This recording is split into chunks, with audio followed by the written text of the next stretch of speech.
When I reached her, she was barely conscious, whispering, "You idiot." And before she could faint, I smiled. "Good job, hero. You saved everyone. I'll take my leave."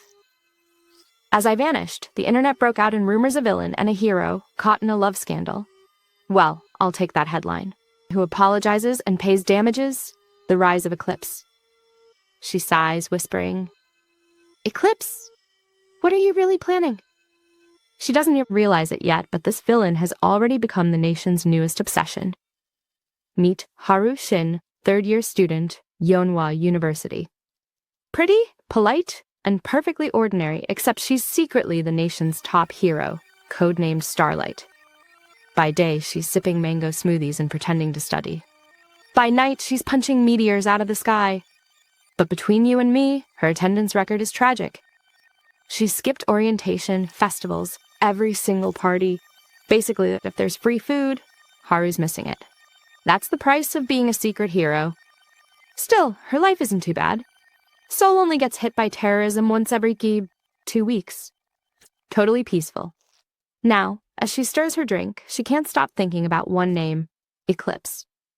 At first, she thought he was just another egotistical freak, a brat with powers who wanted attention.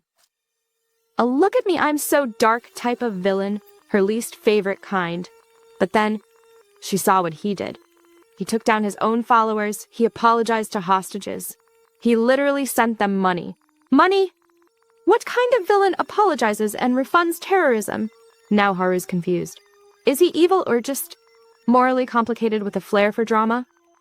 She remembers how unpredictable he was, the kind of man who hijacks live TV just to make a point. The kind who disappears with a sarcastic smile. And worst of all, he keeps saying her name. Her cheeks flush as she mutters, "What's your deal, Eclipse? You know too much. You know villains' hideouts, bank accounts. Are you even human?" One thing's certain, he's now living rent-free in her head. And Haru vows quietly, "What? I'll find out who you are. No matter what." Cut to a basement somewhere in Seoul. A hidden lair glowing with blue LED lights and chaos. Eclipse sneezes. "Tisk! Someone must be gossiping about me." A tiny silver-haired hacker looks up from her computer. "Or maybe because you haven't showered, boss." "Excuse me? I'm a clean villain." Their argument echoes through the lair, which now houses 3 people. Eclipse, the bratty genius hacker, Rain, and the trembling ex-follower, Subin, the girl he accidentally kidnapped last episode. Eclipse sighs dramatically. "Why is my evil lair turning into a daycare?" Rain rolls her eyes. "Because you keep adopting strays, boss." The villain rubs his temples, muttering, "Fine. Ego-based daycare it is." Our self-proclaimed villain, Eric's, is rolling on the cold steel floor, crying out like a wounded puppy. "Ah, my body, my soul, my everything hurts," he groans dramatically. Across the room, the young genius hacker, Nira, doesn't even flinch. "Stop being a drama queen," she says flatly, clicking away on her keyboard. "You just teleported twice. You'll live." See? No sympathy in this house. You'd think an underground base filled with glowing monitors and high-tech gadgets would inspire awe, but Eric's is too busy whining to notice. Poor thing. Even villains need recovery time, you know. Oh, and who's that sitting awkwardly in the corner? A woman with long black hair and eyes that look like she's already given up on life? Soren. She was one of Eric's so-called followers. Emphasis on so-called because apparently she joined the villain fan club by accident. Nira swivels her chair, looks Soren dead in the eye, and drops a bombshell. "Your parents worked for the Han-eun group, didn't they?" Boom! The atmosphere changes instantly. Soren freezes, her hands tremble, and then Nira's tone softens. Not much, just a little. "I'm going to destroy that company. They ruined my life. Help me do it." And just like that, tears, hugging, emotional bonding. These two just formed a sisterhood of revenge in under a minute. Honestly, I'm impressed. Meanwhile, Eric's, still lying on the floor like a forgotten blanket, just blinks in confusion. What's happening? Did I miss the script change? Ah, the chaos of teamwork. Now, 3 souls share one lair. A dramatic villain who just wants attention. A middle school genius with trust issues. And a traumatized hacker seeking vengeance.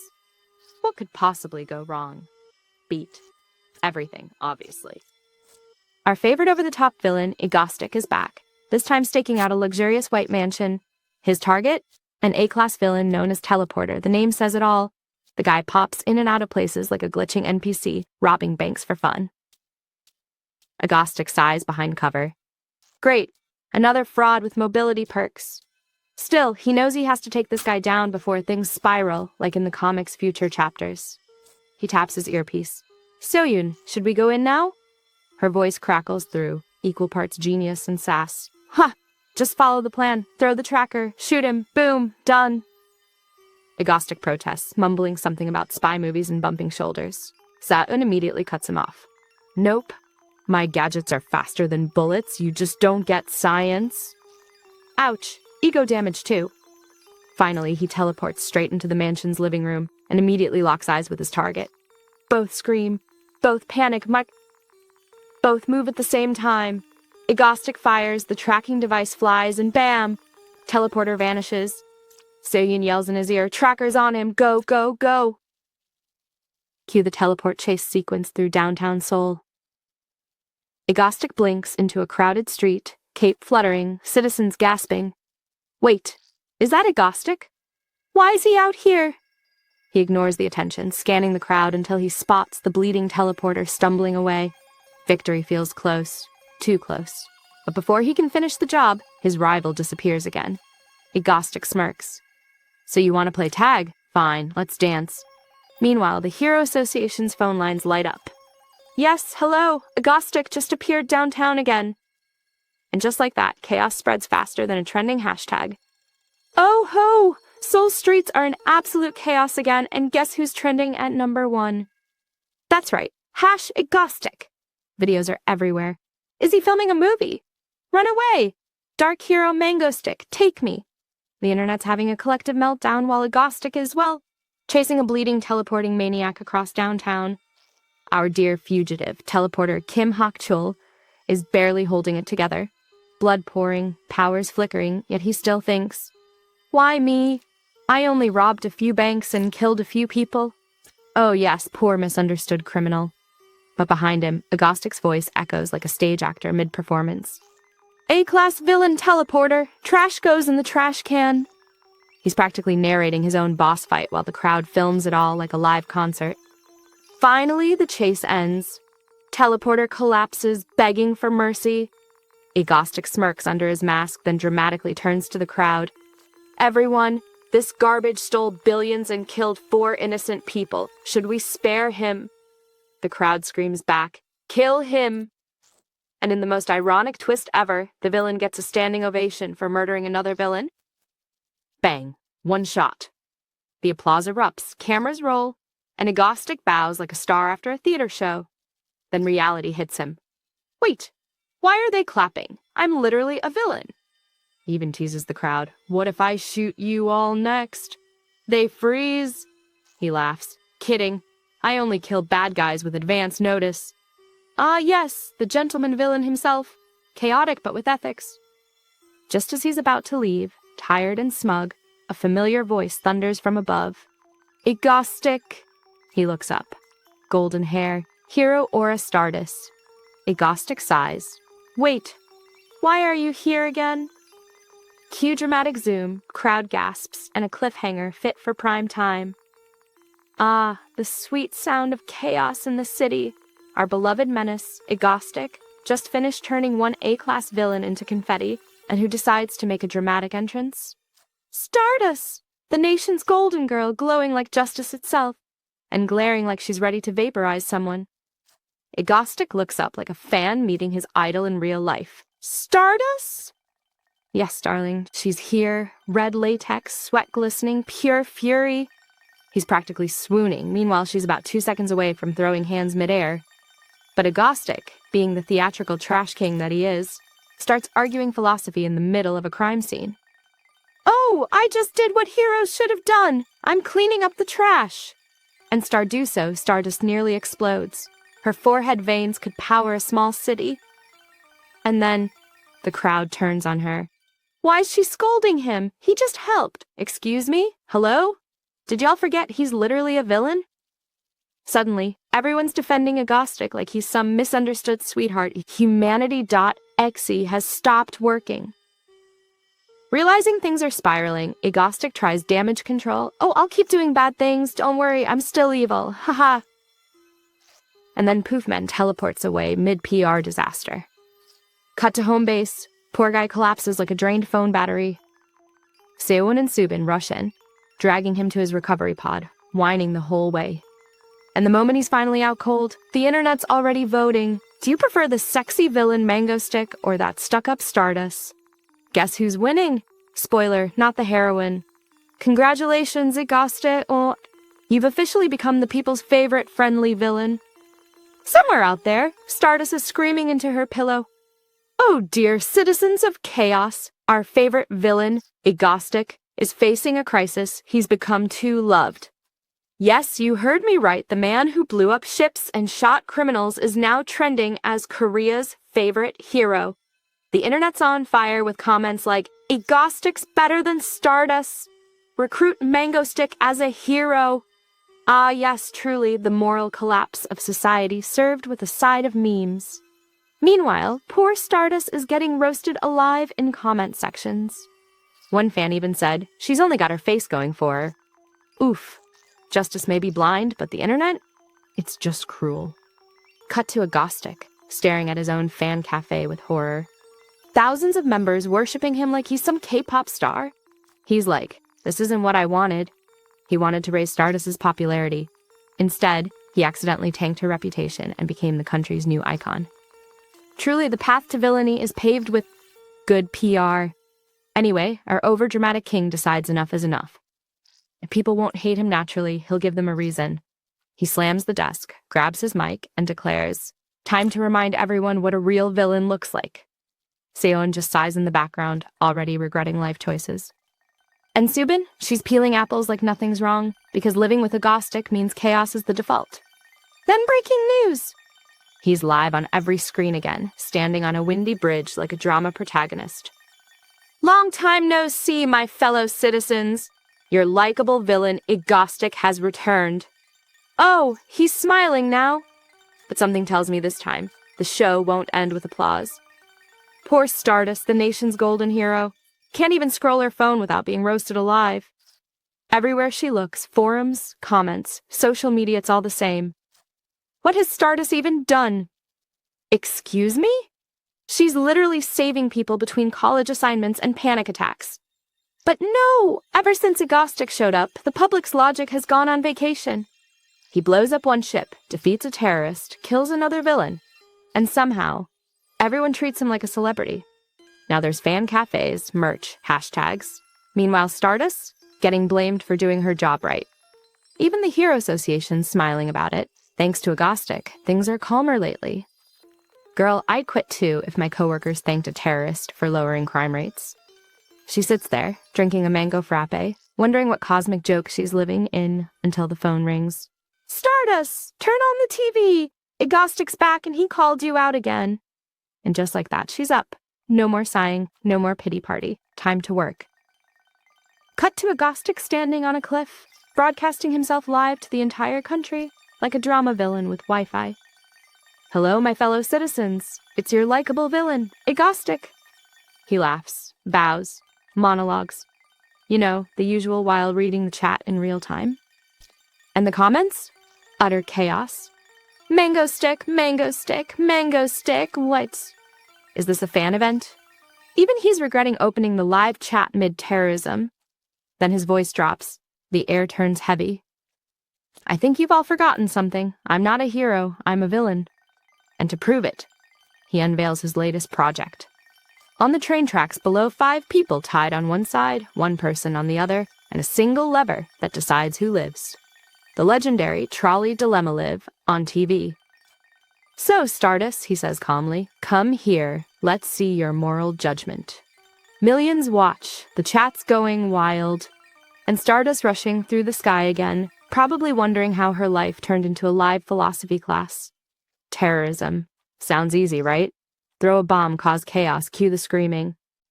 Except our villain. Agostic treats it like an engineering thesis. He's out here carefully planning his evil, from avoiding CCTVs to finding volunteers to tie on train tracks. Real citizens? Too messy. So he kidnaps actual criminals. See? Ethical terrorism, totally fine. Even his crew is wild. Subin, quiet genius, knocks out a train driver and pilots the train herself. How? Oh, she just learned from a simulator. This girl can drive planes, trains, and probably your career into the ground. Meanwhile, Agostic's panicking, but proud. All this effort, just to make the public fear me again, and make Stardust look good. He's literally risking his life to fix her PR. Then she arrives. Stardust, blonde hair flowing, landing like divine judgment. And Agostic? Starstruck. He's supposed to be evil, but he's just standing there simping. Oh, the star of the day. Miss Stardust, you're finally here. She's fuming. You punk! What the hell are you doing? Their banter sounds like two cosplayers who forgot they're in public. Agostic tries to sound menacing, waving a detonator. If you don't pull the lever, 5 people die. If you do, 1 dies. Choose wisely.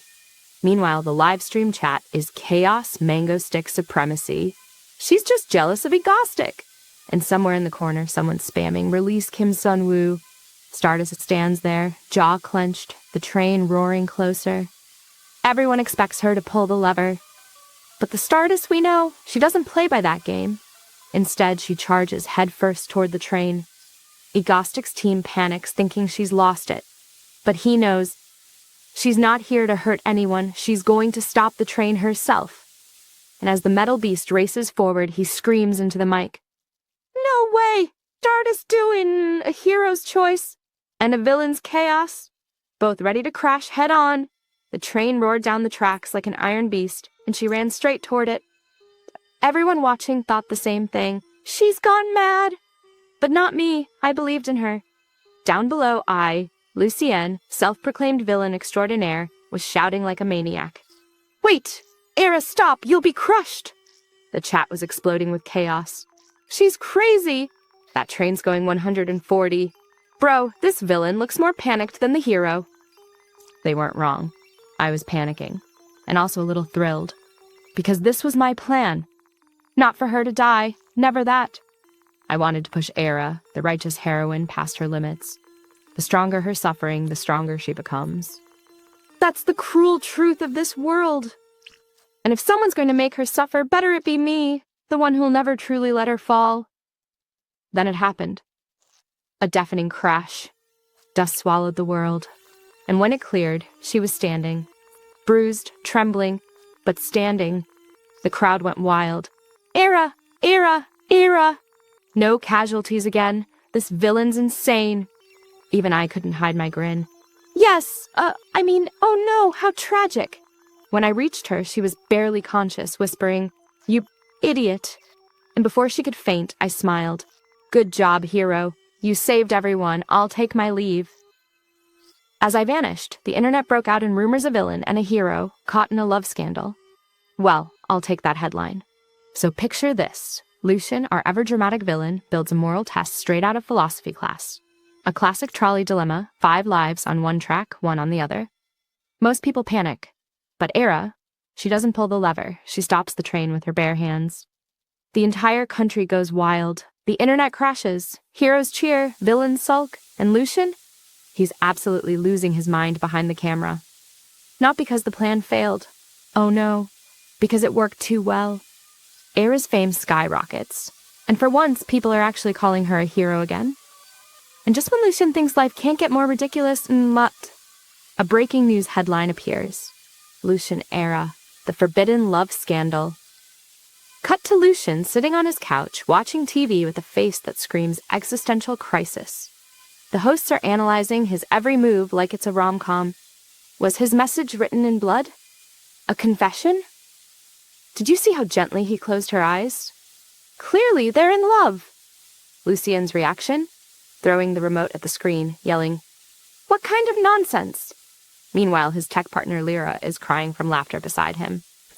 Turns out one of the reporters leading the love theory was actually part of Lucien's fan club, the Mango Union. He got suspended for the outburst, but also got a bonus for record-breaking ratings. And that, my dear audience, is how one villain's master plan ended not with chaos, but with the nation shipping him with his mortal enemy. The end of the world, indeed. Ah, what a chaotic day for our golden hero, Seraphina Dawn. After surviving that whole train fiasco, you'd think she'd finally get a break, but no, the poor girl just found herself screaming at her TV,